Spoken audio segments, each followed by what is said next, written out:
Hello, Merry Christmas, Happy New Year, but most importantly, welcome back to URC Unloaded for 2022. I am joined tonight by that other guy from Flats and Shanks, Mr. Tom Shanklin. I'm joined by Mr. Ulster himself, Stevie Ferris. Now, hi guys, we'll get into it a bit later, but we've got someone on the phone. Fine. Got an exciting guest. I don't want to know your Christmas because we'll get that later. There was only 2 weeks, 2 games last week, sorry, so Shanks was keen that if you've got any questions, chuck them in because we will have a bit of extra time today because we only got 2 games to talk about. But we will get straight into it because we've got a very busy head coach on the phone. We've got Scarlets head coach Dwayne Peel with us this evening. Evening, guys. How are you? Hey, Billy. Yeah, good, Dwayne. How are you, mate? Looking well? Look like you need a bit of sun, though. I need a bit of sun, yeah. Too much time indoors, mate, of late.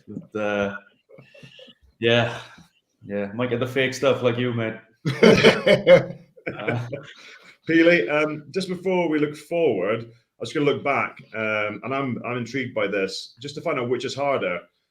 10 days isolated quarantine in Belfast or looking after your kids for 1 day, because I'd look after my kids today, and I promised myself I'm not going to shout at them in the New Year's resolution. I did, and I lasted 10 minutes today.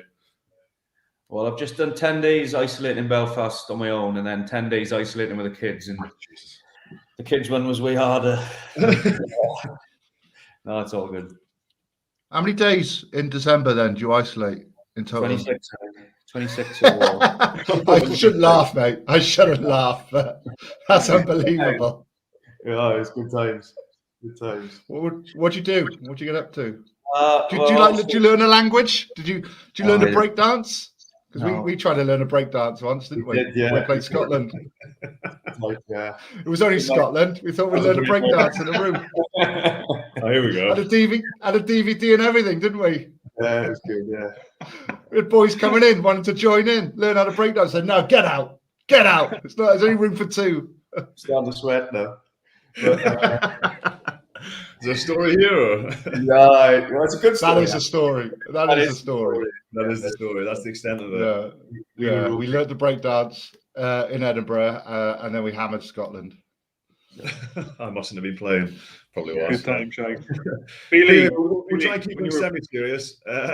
Genuinely, how was the quarantine in Belfast? I obviously know a lot of the guys and was getting Snapchats, and the guys tend to be, we've all played the game. Everyone tends to be a bit glib and have a laugh about things, but just how hard, I don't want to get too miserable as the first question, but how hard was 10 days in a hotel in Belfast? Yeah, it was obviously tough. I think it wasn't, obviously it wasn't. It was what it was, really. I think that we managed the time well. I think we got a lot of things done in terms of the group. I think we got obviously Zoom. Obviously Zoom's been a saviour since lockdown, isn't it? So we got things going on that, and we managed to keep ourselves busy. And it was what it was. It was tough.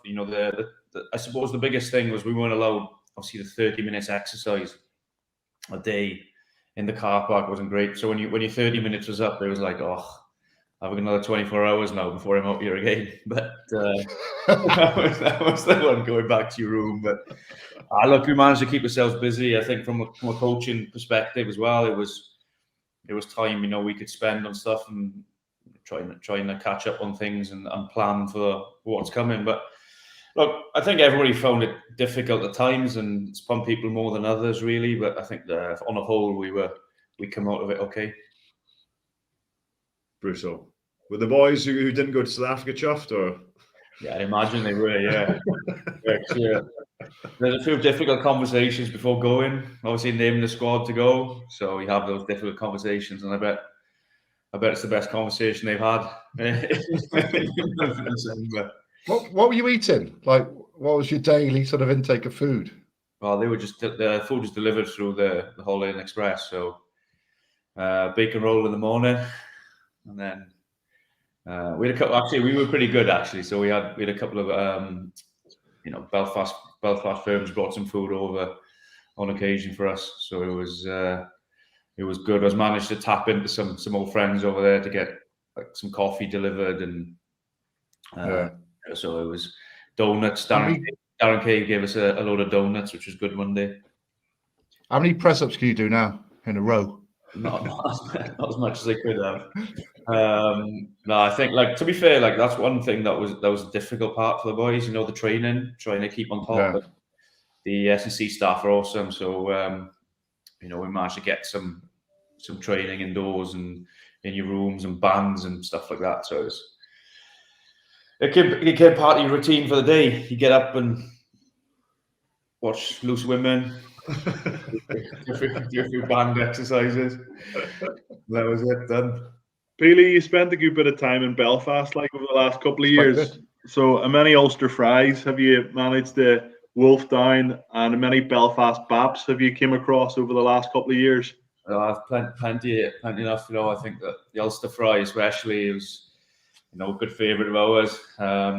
You know, we used to live, as you know, in East Belfast there, so there's plenty to choose from there anyway. So yeah, I think you know, we definitely had 4 great years there, and you know, loved it. And you know, even we speak about it now, and you know, fond memories, and miss it. You know. Yeah. How important was it over Christmas, mate, that you got at least one game played? Because I found it a nightmare, mate. Like, Boxing Day was the only day I could legitimately go out and get away from the family. Yeah. I thought you were going to say literally go out and get wasted there, Shanks. But then,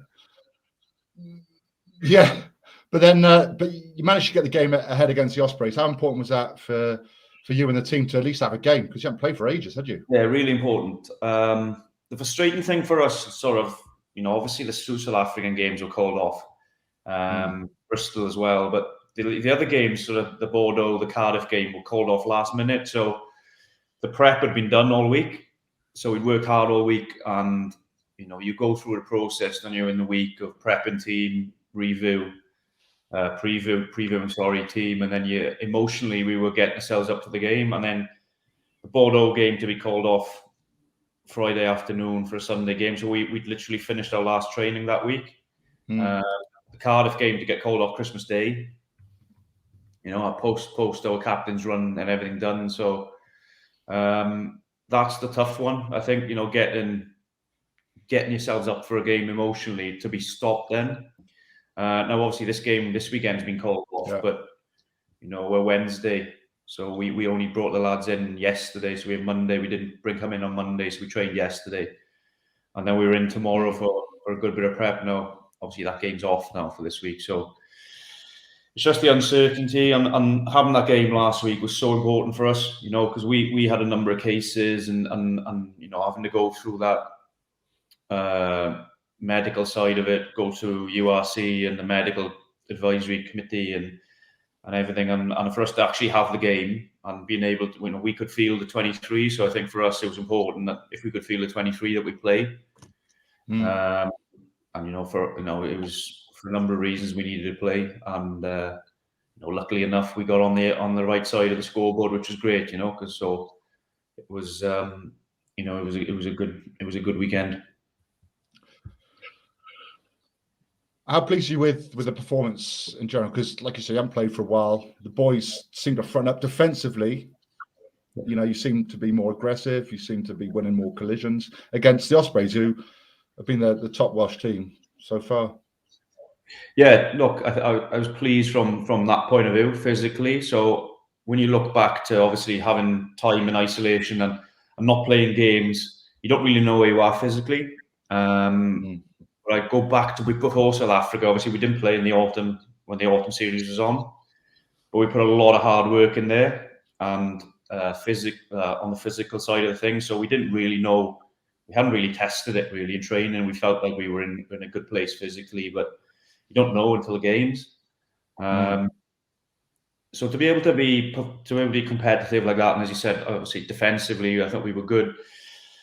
We were a bit loose at times in attack, first half especially. We were rusty. We threw a few offloads we probably shouldn't have, but towards the end of the game, I felt like we were good value because we kept hold of the ball and we went through phases and we looked decent towards the end of the game. So you know, I was pleased from that perspective. I think obviously scored 2 tries in the last one, sort of 20 odd phases, so to win the game. So Yeah, look, we talked about after the game and highlighted the importance of what the athletic performance and medical department have done, and we from that perspective we were pleased and disappointed this week can't go ahead now because we want to back games up. Yeah, like everybody wants to back games up, and there's so much.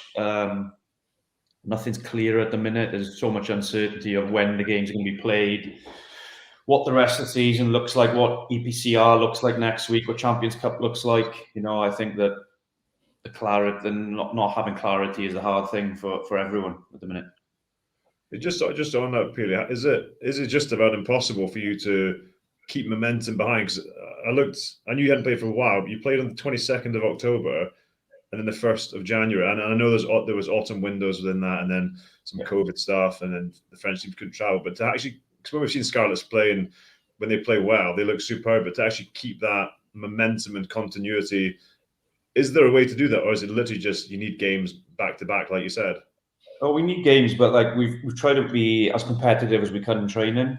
So having the actual numbers to train, has been the big thing for us. So we get 30 guys, a lot of 15v15 type stuff in training. But it's not like it's you can't replicate a match with opposition that you're not used to. So like it's very difficult. And yeah, you're right, John. I think that the continuity stuff is very difficult. Everyone's sort of in the same boat. Like, and as you said, like it's January the 1st, and we played 6 games this year. You guys in particular have been just the combination of, like I said, COVID and the other stuff is just completely smashed you guys this year. Yeah, it has. So we haven't played any games, and we just need to keep on top of it. And I think that what probably we've tried to do is get more consistency in our training rather than having big blocks away, because it's easy to say like, the game's off, take the rest of the week. But we've been quite hard on the training side of things, so kept some continuity in training, which hopefully in turn, because the reality is there's going to be a massive fixtures now moving forward, where our plan was to have obviously the derbies, we got 2 Champions Cup, then we go to Belfast, play Ulster, and that was it then for 3 weeks, and then we had 2 games in the Six Nations. But look, we don't know how Six Nations looks for us now. I'd imagine that we try and play games throughout there. There's 2 South African games that have been rescheduled. How that looks as well is very uncertain, isn't it? So we just got to get on with it week by week, unfortunately. So and also training and things, being flexible, because another example, would be next week. So we're meant to play Sunday against Bordeaux. Now, if that game doesn't go ahead, and we reschedule, if another game gets rescheduled in, which potentially could happen, then when does that game, and it affects your training and everything. So there's a lot of flexibility and a lot of moving parts, but you just got to get on with it the best we can, really. Yeah, Peely, I know you've reflected on your time slightly at Ulster, but how are you finding the transition from a backs coach at Ulster to a head coach now, and what kind of obstacles and difficulties are coming up time and time again? Well, there's a lot of time off the field, a lot more time off the field in I suppose, meetings and prepping and planning. I think the planning side of things, I think the recruitment side of things, retention recruitment has been something that's obviously very different in taking up time. So, look, I think the time aspect is what it is, and I expected it to be like that. I'm really enjoying the role. For me, I think the important thing is that I'm on the field a lot, and I don't want to be not coaching. And I still feel like if I'm a young head coach, yes, but I want to be coaching as well. So that's where my passion is, and that's where I try to spend most of my time. How nice is it to have Rhys Patchell back, Peely? He's been out for a long time. Looked pretty good in attack with getting his backline moving. And have you been taking him for place kicking practice? Yeah. Yeah, you just Toblerone. You definitely did Toblerone boots on. The sound coming off it was unbelievable. Like a frying pan. Look, he's obviously like you know Patch yourself. I think that Yeah. you know he's very committed and very intense. So he's been good. He's been good from our perspective to get back in training. You know, it's been a long time for him, 18 months or so, 16 months or so without playing. So it's to get him back on the field for us, and you know, or not playing much rugby. So to get him back on the field for us has been huge. You know, and to see him enjoying his rugby again is great. You know, he had a few run-outs in the autumn series with our A team. So he performed well in one of those games especially up in Newport. I thought he was good. But no, it's good to have him back. Obviously, like we've got a couple of boys who are long-termers who've been come back. I think Josh McLeod's obviously another one. Was bitterly disappointed with on the weekend for him to come back after 15 months or whatever and pull a hammy in the first 2 minutes. So that's disappointing for him. But look, it's part of the game now, and you know, hopefully we'll get these guys coming back. You know, back stronger, and obviously Patch is back, which is great. Peter, we won't take up any more of your time. Thanks so much for giving us 20 minutes there, which was more than we expected. So thanks very much. Good luck for the rest of the year, and I'm sure we'll catch up soon. Cheers, guys. Well, mate. That's been the best interview we've had. Thank you. It's been the best one we've had. Cheers, mate. Yeah, man. Cheers, Peter. Difficult, that, isn't it? Yeah. You know, not knowing when your next game is. 22nd of October. Yeah, 22nd of October. They did well. Flippin' heck. Yeah, they did really well, like considering it's been such a long time. The tries were good. They kept their width. They managed to get the ball there. You know, line speed. They were physical. Hold on a second. We've not gone over the important stuff. Christmas. Yeah, we spoke about good Christmases. Yeah, it was all right, actually. It was all right, actually, John. That's not what you said off air, Shanks. Dinner was nice. It was my first Christmas with having a baby in the house. So obviously very, very different for me. Santa Claus came, but she didn't know anything about it, obviously, which was also good. But yeah, it was very different, but very, very enjoyable. And not as many beers taken as previous years, but I'm learning. I'm getting more experience. I enjoyed it. What about you boys? There we are. Shanks. Ian Gilberto, hi from Madrid. Yeah, it's all right, Stevie. The game annoyed me being called off. Only personally, you know, it's obviously the right call. But wanted to get, yeah. couldn't give my kids presents. Oh no, it's nice. It's not about us, is it? It's about the kids. It's about the kids. I'm a giver more than a taker, you know. So I see delight in my little children opening presents, and I was very clever with what I did. I bought my oldest two some virtual reality headsets, so I literally didn't have to bother with them for 2 days. It was brilliant. We're just walking around the house blind like that, hitting walls. John, what you get up to, John? He went for a ramble. He went for a Christmas walk.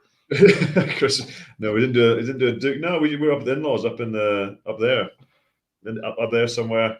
Yeah, it was good. Loads of beers, loads of food. Kids. Did you make soup? John? Did I make soup? No, you put an Instagram post up with loads of vegetables and then like guess what I'm cooking. And that was today. You know? Today. What was it, sorry? Oh, today. I was making kimchi, Stephen. Right. There we go. How did that go? I've got to wait 5 days to find out. That's the joy of it. That was one of my anyway, that's what I was going to go to. New Year's resolutions? Any resolutions, or you got to give one each? Eat more food. Eat more food. Yeah, I'm losing timber big time. So eat a bit more. I've gone the other way. Mine's eat less food and make more money. Shanks, have you got any? Oh, we still got Shanks? Can you still hear me? Have I gone? Have I gone? Am I back? No, you're back. You're back. We lost you. I got to lose weight. I had to go on my mum's scales. I think they're wrong. Because I was coming at over 17 stone. You're going to lose a stone. Which can't be right. How many kilos is that? Yeah. Maybe 6, is it 6 kilos in a stone? 110, something like that, I think. 110, big. maybe. I know, like I'm pretty rich. You're not to be fair, 110 kgs. It could be muscle. Could be muscle mass. Could be muscle mass. I'm not sure. Maybe it is. Doubt it. Doubt it. Right, I hammered dessert. Yeah, what, like dessert over the last 3 weeks or? Anyway, No, tell us. Just smashed it. chocolate log, melt in the middle, chocolate, Christmas pudding, quality heroes. You know, other brands are available. Of course. I'll make that clear, but got sweet tooth now. Did you get some new internet as well, by any chance? He's gone again. I'll try and change it now, right? Keep talking. Yeah. Give it a go. Well, while Shanks is doing that, Stevie, we can go on to some more serious stuff. He's literally just gone, is he? He's gone back. I think he's done a runner. Well, I was going to jump on to a bit of movement in the coaching teams in the URC. Yeah. Michael Bradley gone. I was looking at it. I knew they hadn't won a game this year, so I didn't have to look that closely. But 1 bonus point from 6 games, manner of losses. Surprised by his departure. Surprised by the timing. Both, neither. A little bit, I suppose. Like he's been around 5 years or something with Zebre. Like Michael Bradley actually coached me in 2008 for Ireland when like Declan Kidney was sort of on his way in. So I had a bit of time spent with him and always got on really well with him. Seems like a nice guy. Comes across well. Obviously at Edinburgh for a couple of years, Georgia for 2 or 3 years as well. Connacht for 7 years. So he has been around. He's got a good bit of experience, but he just wasn't doing anything with Zebre at all. And now the pressure has finally come on. The Derby game, they got hockeyed at home, didn't perform well. So, yeah, of course, you never like to see anybody get sacked, John, like especially at that level. But yeah, I think his time has ran out there. No doubt. You say that, Steve. You Why? say that, but when Richard Cockrell got sacked from Edinburgh, I know for a fact John had a house party. I had all the players round. He was influential, innit? I was long gone by then, Tom. I was gone. I wish I had a hand in it. Yeah, and Mike Ruddock. Got rid of Mike Ruddock as well from Wales. You did. Not me. Looked like me. What was his nickname, Shanks? Mike Ruds. Oh, Ruds. Okay. So no surprises. And the other news was Johan van Graan to Bath. Stevie, you've got your finger more on the pulse of what's going on over in Ireland. Yeah, I expressed a few views at the weekend there, and I'd love actually to hear what your views are like on it, because Munster rugby fans are up in arms of the way Johan van Graan has what they feel disrespected, leaving his contract early. He's brought nothing to the table in terms of performance and involving the squad in general. Graham Rowntree, he signed on for a couple of years. So, like, what's the deal with being at a really decent club in Munster and then taking on the head job at Bath, who are bottom of the Gallagher Premiership? Is it just purely down to cash, or what is it? Well, everyone's got a number, but also Stephen Larkham left. He just got left. And is there? Do you know what's going on there? Is there rumours of what's going on? No, don't like to talk rumours. Like to talk facts. But is there word or in the papers coming out of Ireland of what's going on there? Because, like you say, it's a huge club, doing well. Hasn't necessarily seen that evolution of the way they're trying to play the game. But any news? Yeah, on well, that? there was a few tweets put out by fans. So, like, obviously, where do you go to get your information? Twitter. And, like, fans were saying that Johan van Graan has been the worst signing that Munster have ever had.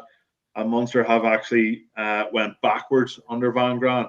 And it's hard to disagree with the fans. But I think at the minute, they're obviously really annoyed, really disappointed. Their team hasn't been playing well the last few weeks. And in many people's eyes, the last 6 to 9 months. So, yeah, they've got like World Cup winners in their squad, younger guys there as well, and they're just not cutting the mustard. So, word on the ground is that everybody's just disappointed, and I don't think the Munster fans will forgive him until the end of the season, and even if they do win something before then.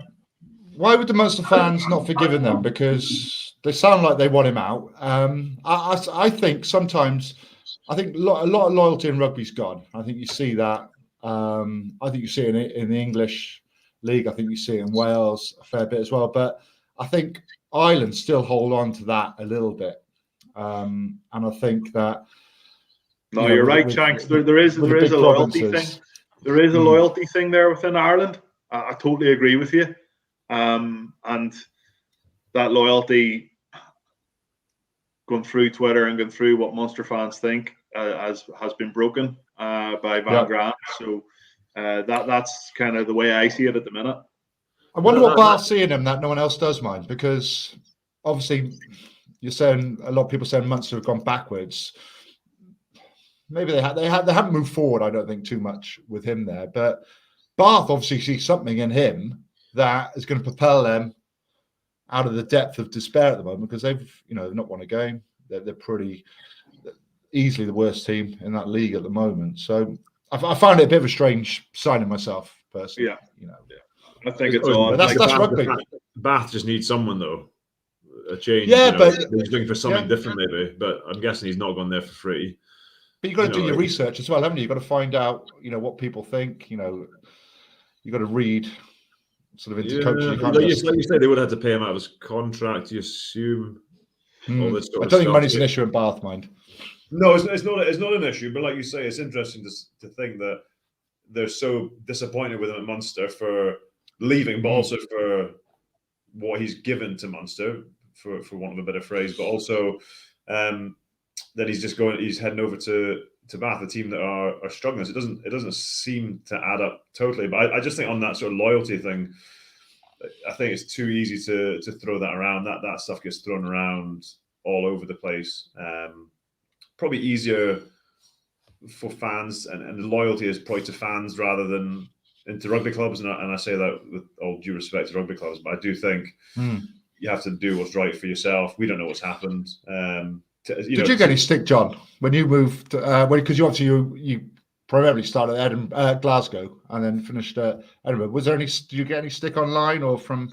No, because Glasgow didn't want me anymore, so it was pretty easy. It was pretty clean cut. No, I think you get stick for. I got stick for. Did I get stick for leaving Scarlets? That was probably less of a rugby decision, more of a life decision and timing. But I just see it all the time, and people question people's loyalty and. But I just seen enough stories of people and players getting shafted by rugby clubs, getting sacked, getting their wages docked by huge amounts. When they retire, specifically when you retire, a lot of players just never heard from again from the unions. You're like, well, you can't just say loyalty and then ignore it blindly. Yeah. It has to be something. So we're going off on a bit of a segue here, and that I could sort of have a rant about that. Do you boys think that Van Graan has made Munster a better rugby team, like since he's been in charge of what has been and gone before him? The gauge of that success would have been, were they better than Leinster? And that sounds like a crude sort of way to judge a team, but Leinster are still streets ahead, it seems, and Munster don't seem to have caught up with them. They've had some nice results. Munster, they always have big European nights. Down Tobin or whatever. You expect that. But I think, that gradual increase, that constant evolution and shutting that gap on Leinster with the squad they have, like you say, as you Shanks or Stevie, World Cup winners, British and Irish Lions, the recruitment's quality, but they're not doing it. Are they still in need of like a 10? I know Carberry's there, I know there's other players as well, but for years they had Rog, didn't they? To steer them, to guide them. It just seems they don't have that figurehead. Well, that's the other thing. Like, are Munster still living in the past of past achievements? Like, a bit like the way Manchester United are these days. Like, it's another conversation to be had, because like Munster were so successful. They were an unbelievably successful club with quality, talented players. And the head coach, Declan Kidney, who I worked under, he wasn't a particularly good coach. He was a really good delegator, and he had really good senior players under him, the likes of Paul O'Connell. He took the line out. Other guys took the scrum. There was personal responsibility put into the team training sessions. So, yeah, it's another question to maybe be answered at some stage down the line. But yeah, like it's maybe unfair comparing Munster to Manchester United, but that's only my take. Manchester United now, though, yeah. Man U of today. It's fine. It's fine. And would you watch the game of the weekend against Connacht? Yeah. Oh yeah. It was dire. It was really poor. It was turgid, and Connacht played a little bit of rugby. Munster played no rugby. Was it some crazy stat thrown out there during the week? Was Munster made 45 passes or something in the 80 minutes? So just kicked the leather off it. Tried out muscle Munster, that didn't happen. And Connacht. And Connacht backs against the wall just before half time. Eked out a couple of penalties, and then were able to close the game out. But 10-8, and again, Van Graan's interview afterwards, he wasn't like, that wasn't good enough. We really need to take a look at ourselves, get back on the training pitch, fix things. These are elements of the game that we need to work on. He was just like, oh yeah, we got a losing bonus point. It's always a tough place to come. It's like, flipping heck, it was such hard viewing at times, and I think that's why the fans now, because Munster have played really poorly the last few weeks, that the Van Graan thing, John, maybe to go back to your earlier point, maybe the timing of it all hasn't been ideal. Yeah, I mean, I think when you look at the game and you see a standoff going for a drop kick from 65 meters when you're losing by 2 points or 60 meters, whatever it was. I saw Andy Powell once do that for Cardiff. You might be playing, Shanks. We kicked up a 22 restart and he went for a drop kick from the halfway line. I think he'd been on the pitch tonight before, maybe, but I've never seen him go for a drop kick. Oh mate, find it. It'll be here we go. I mean, 10-8. I get you're a man down, a man the bin, is it? But yeah, there's got to be more to the way you're trying to play the game than that. Yeah. Definitely. You're not France stained, are you? Jack, I tell you, a man who's in the purple patch, Jack Carty. If Sexton doesn't play in the Six Nations, or they want to start filtering another 10 in now, he's got to be the man. Surely, there's not much more he can do. He's not a sniffler for a while. Yeah, I've been banging the drum for him for the past while now. He's in form. I'm all, I don't know about you boys, but I'm all for picking in form, and he's been quality, he really has. Look at combos, he's got Bundy Aki outside him as well. Obviously, work well together. So, but it depends who you want to start at 12, mind as well. But there's got to be an involvement for him somewhere. There's got to be some game time for him. You can't do any more, I don't think. Harry Byrne and Ross Byrne at Leinster still seem to be ahead of him, Shanks. I don't think they are as players at the moment in terms of form. But I agree. Pecking order, they. If you put Carty in the Leinster team with that kind of ball all the time going forward, would he get picked for Ireland? Hypothetical, absolutely. But yeah, definitely. I don't think it's down to a physical attribute. I don't think it's down to just whether he fits the bill or not. And sometimes you get that with coaches. Other times you don't, do you? You have to start getting them tea and coffee and bringing their food to them to get them to like you. Doing breakdancing with them. And there was a talking point in Chris Farrell's tackle. We thought potentially, lads, he's given the yellow card. Right, Shanks, you in the centre. What do you think of it? Well, before I answer, let's just have a look at it, shall we? Just to refresh all the viewers' minds on the tackle. Here we go.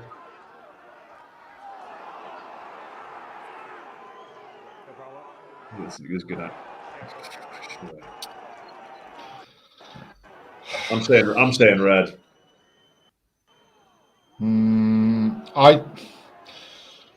He's gone high, right? That's like a chest tackle, isn't it? He's not really used his shoulder and bent at the hip enough. He is upright, but who is that, Steve? Who's 23 for Connacht? Put you on the spot here.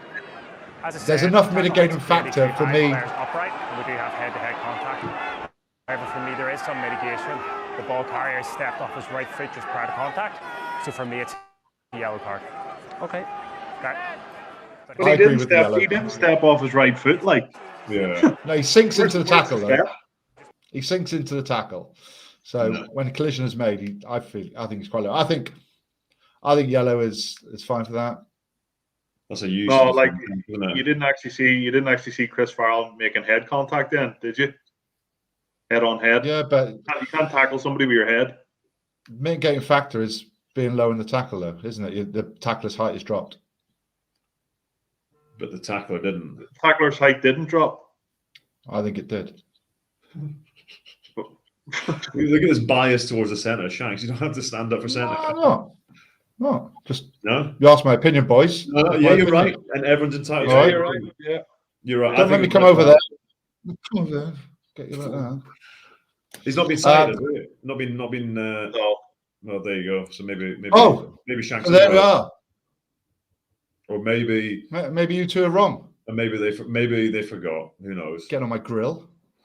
Chris is a good lad. Like, Chris is a top guy, and we know he's not a dirty player. But in my opinion, just to score this Stevie and John want you cited, mate. Stevie and John want you cited. I don't know. I've never met the guy. They want you to do bird.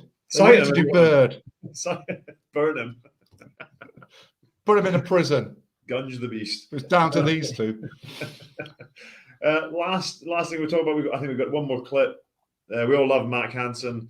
Well, I certainly do. I love watching him play the game. Barry, make you love him, mate. But he's had a bit of a mare the weekend. Just in his contribution to the Munster try. And without that, actually, Munster would have been nowhere near. You look at this, Shanks. Hey, did you see this? Yeah. Loads of time. All the time in the world. Toblerones, mate. Dummy was on, wasn't it? It's one of those that if the Munster players were on him straight away, he would have had no time at all. He just would have kicked the ball. It would have gone out. But he just has too much time. It's poor connection as well. It's poor connection. Kicks it way too low. He's not a great kicker. Rubbish kick. Deserved to try that. But why'd you hate him now? How could he be, man?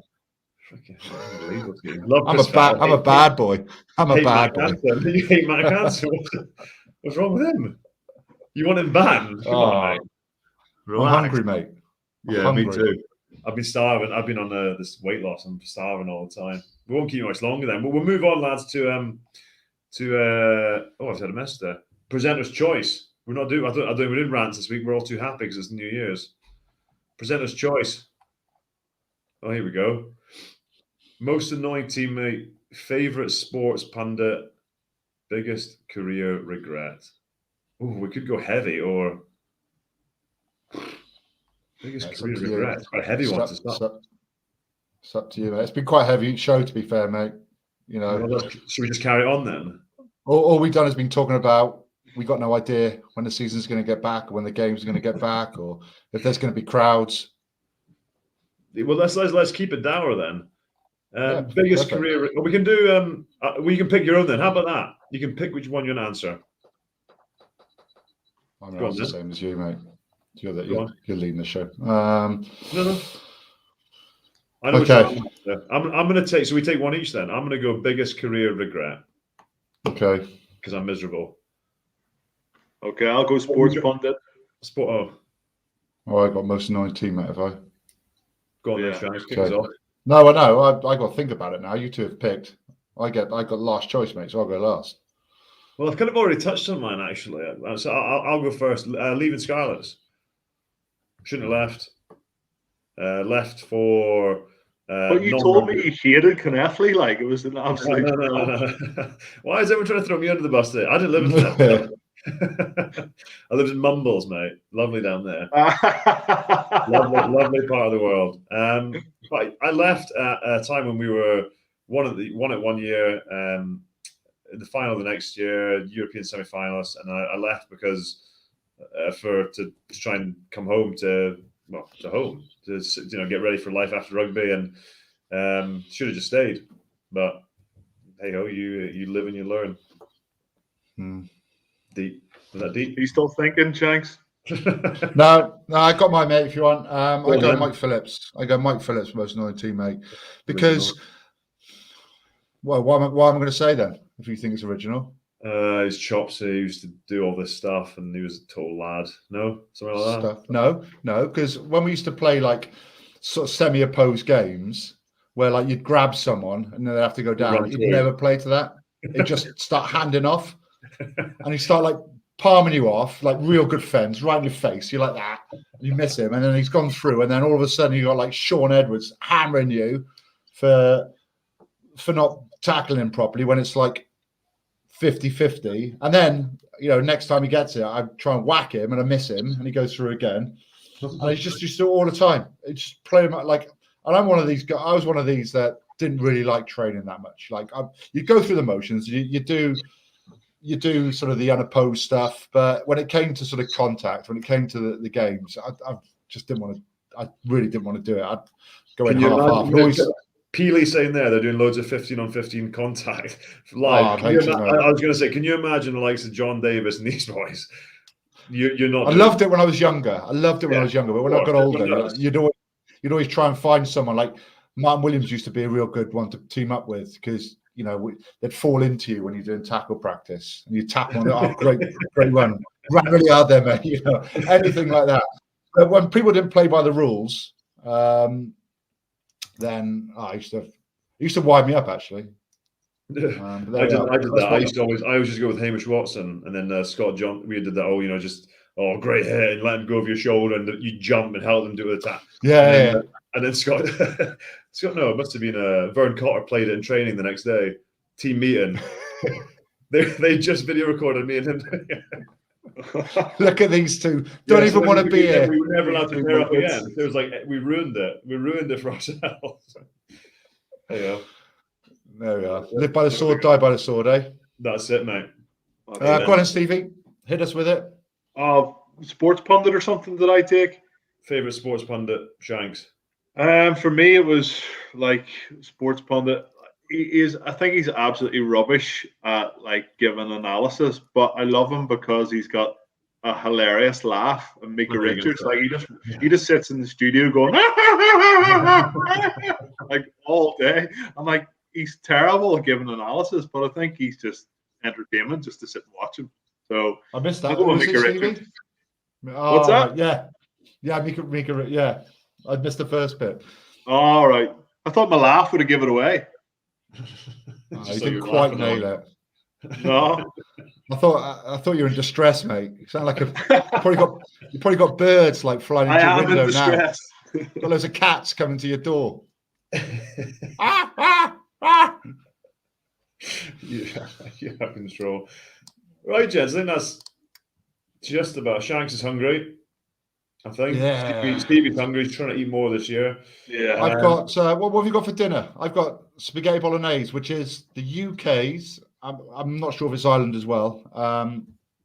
Favorite dish, believe it or not. Made by yourself or? No, Mrs. Shanklin. Put it in the microwave. Spaghetti bolognese is UK's favorite dish. I think so, mate. There you go. I'm not sure that. Don't Google it now and ruin it. No, I said it. Just go with it. Stevie's on it. Well, we've got Shanks. We're together this weekend. We can figure it out. We're together. The dream team. Let's cross our fingers. It's on, mate. Yeah. Well, I've had 4 in a row cancelled, mate. The kids aren't eating this month. We've got that. We've got Glasgow Ospreys, Munster, also, which Stevie's there. So be interested to see if you can have a chat with Johan van Grantian, why he's leaving. Scarlets Dragons, which we know is cancelled. So 3 games, a bit disappointing, but 3 is more than 2, which is what we had this week. So don't forget, every game's live on Premier TV. And we will see you next week. Cheers, boys.